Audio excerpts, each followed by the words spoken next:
Hello everyone, NB Geeks Let's Talk. I am NB Geek, and this is my retrospective of Dexter New Blood.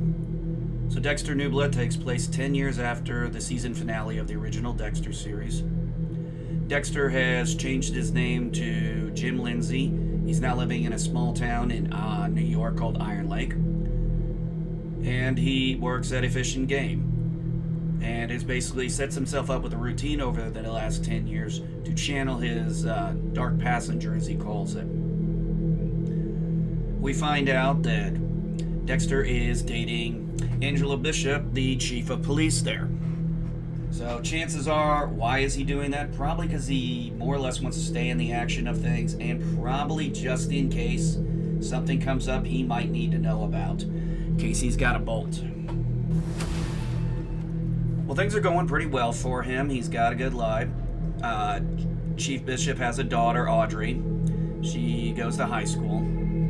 But as it starts out, one of the things Chief Bishop has is she has all these missing kids that have been going for a long time that nobody has ever found. They're just reported missing, runaways. Nobody has an idea. And she feels like she's the only one who cares.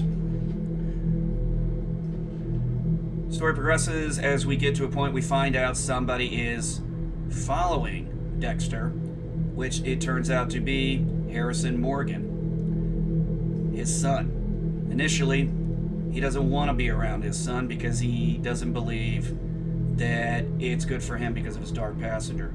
Now, interestingly enough, Dexter does not see his father anymore in his mind. He's now seeing his dead sister, Deborah Morgan. She's his voice of conscience. She's the one telling him not to do this.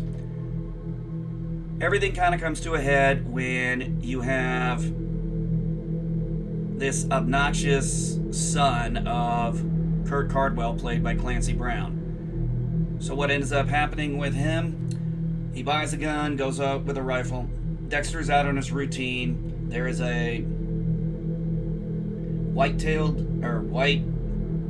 albino deer, and Dexter gets close to him and actually gets it to touch his hand, and then of course this idiot shoots him right in front, right next to Dexter.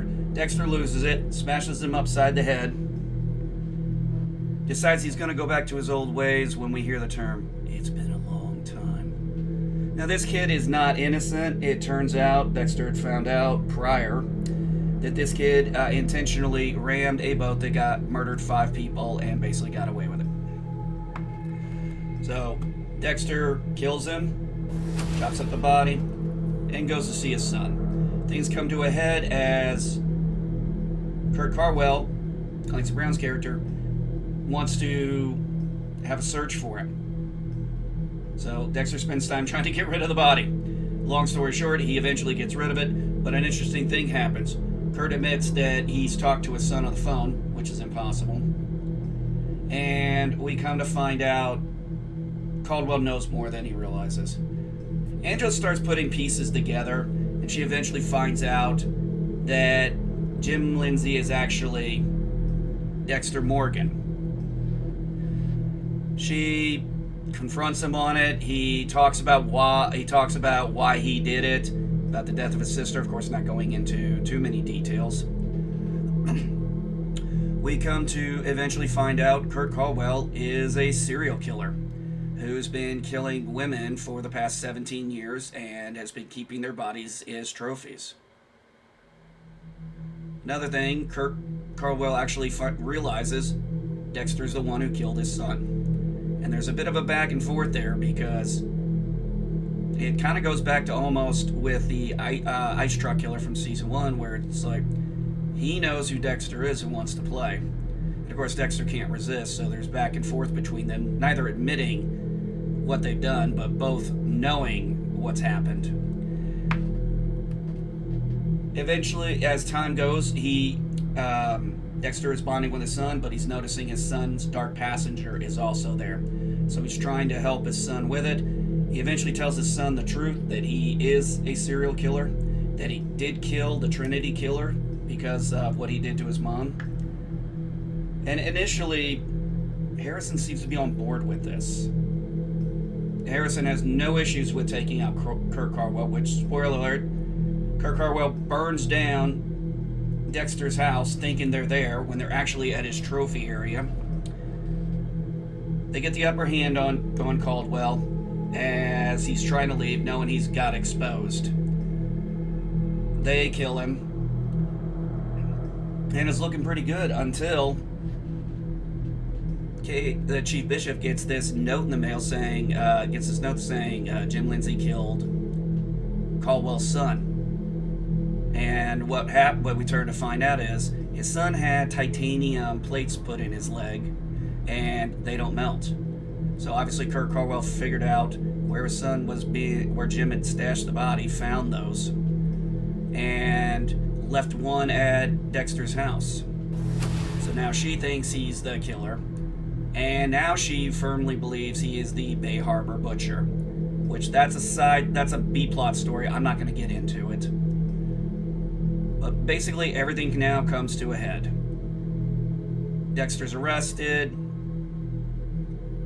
She's threatening him with the murder of the Caldwell son, and she's going to get him extradited for being the Bay Harbor Butcher, which I'm going to do a totally separate video on that one. Things come to a head with this. Dexter kills one of the guards to get out of jail. He goes and meets up with his son. His son is now like, do you not realize that so many innocent people have died because of what you've done? And ultimately, he asks his son to come with him, and he refuses to. Dexter's planning on leaving, and Harrison pulls out the rifle Dexter gave him for Christmas, and ultimately, Dexter tells him, just breathe. Dexter is giving himself up to his son, ending this, and says in his head the final words. He said, I never felt love, real love, until now. Interesting way to go out. Chief Bishop covers for Harrison, claiming that she's going to take the blame for it, tells him to get out of town, and that is pretty much where we end, with Harrison driving off, with Kirk Caldwell as being a very rich man. He has all that cash, so he's not going to be hurting for a while. Overall, I thought it was a solid show. It had some flaws, quite a few. I'd give it a 7. I enjoyed it. I think it is definitely a better ending than what we got from the original Dexter series.